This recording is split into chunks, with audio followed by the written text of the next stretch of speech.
今日我哋國慶假期，連順車行有30架車同時施工，好似呢架波子咁樣咧，係幫佢做緊內飾嘅升級，換埋個方向盤。好似呢架啱啱走咗3000公里嘅比亞迪咁樣，成個底膽撞爛咗，事故車嚟嘅。跟住呢架特斯拉咧，就係因為整空調。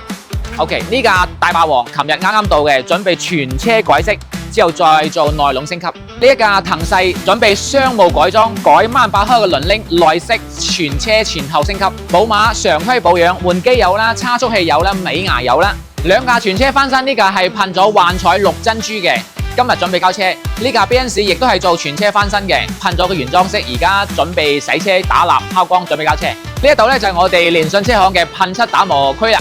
我哋可以同時有7-8架車同時施工，可以做即日交車嘅快噴，亦都可以做事故車。第3個亦都可以做全車翻新。呢架係6代嘅 EVO， 係準備全車改色同埋抬埋發動機嘅。呢一度咧就係我哋嘅機修維修工位啦。我哋可以大修發動機啦、大修波箱啦、整底膽啦、改避震啦。整車穩健哥，保證冇得拖。